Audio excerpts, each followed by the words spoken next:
दीपक में अगर फूल बनता है तो तुरंत ही 3 काम शुरू कर दीजिए। इन 3 कामों को करने से आपकी किस्मत बदल जाएगी, भगवान आपसे बहुत प्रसन्न होंगे और आपके सभी बिगड़े काम बनने लगेंगे। भक्तों, 2 दिन पहले संपन्न हुई कथा में बताया कि यदि आपके दीपक में फूल बनता है तो इसे बहुत गंभीरता से लेना चाहिए, क्योंकि यह संकेत है कि परमेश्वर भगवान की कृपा अब आप पर होने वाली है। जो भी कठिनाइयां आपको लंबे समय से परेशान कर रही थी वे समाप्त होंगी। आप आर्थिक रूप से मजबूत होंगे, आपकी मनोकामनाएं पूर्ण होंगी और भगवान स्वयं आपके घर में वास करेंगे। भक्तों, हमारी बात पे थोड़ा गौर कीजिए।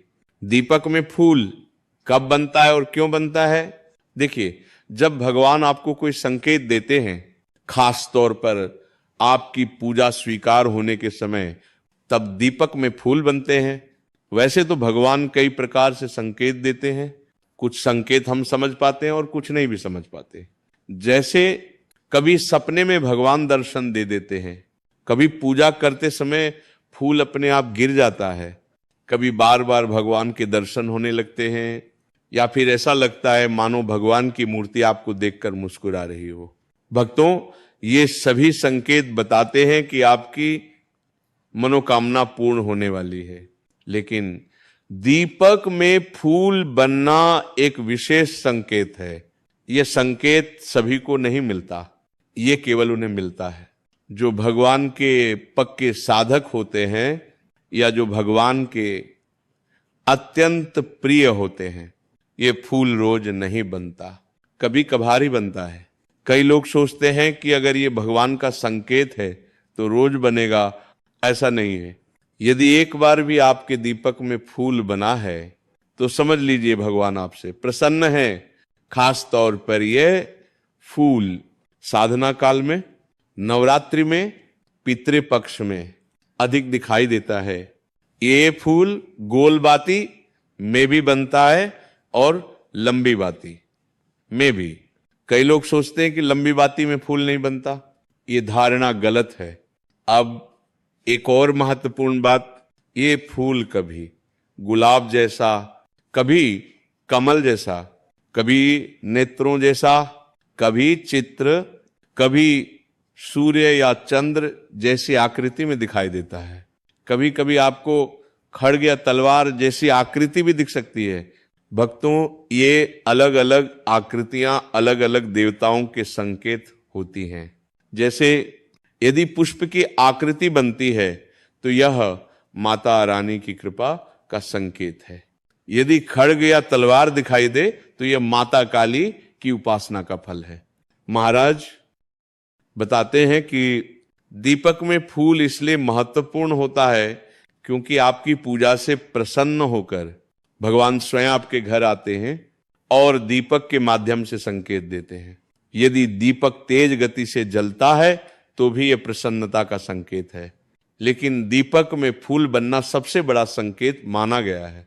अब भक्तों, यदि आपके दीपक में फूल बन गया है तो आपको ये 3 काम तुरंत शुरू कर देने चाहिए। पहला काम, जब तक दीपक जल रहा हो उस फूल को न तोड़ें। जब दीपक शांत हो जाए तो किसी चिमटी से उस फूल को निकाल ले, उसमें थोड़ा सा घी मिलाए और सिंदूर मिलाएं। यदि आप हनुमान जी या माता काली के भक्त हैं तो उसमें कुमकुम या चंदन भी मिला सकते हैं। इससे रोज तिलक करें। इस तिलक की शक्ति इतनी प्रबल होती है कि आपके कार्य स्वतः बनने लगते हैं, लोग आपके प्रति सकारात्मक सोचने लगते हैं, सामने वाला व्यक्ति आपके अनुसार व्यवहार करने लगता है।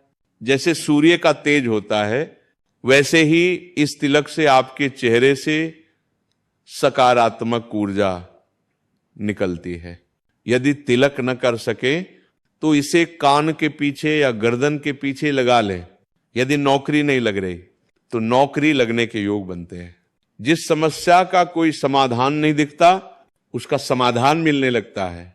दूसरा काम, आपको मंत्र जाप शुरू करना चाहिए, चाहे वह 40 हो, सहस्त्र नाम हो या कोई भी मंत्र जिसे आप जपना चाहते हो, महाराज बताते हैं तिलक से आपको लगभग 20% ऊर्जा मिलती है, लेकिन इस समय मंत्र जप करने से 80-90% तक आध्यात्मिक ऊर्जा प्राप्त होती है।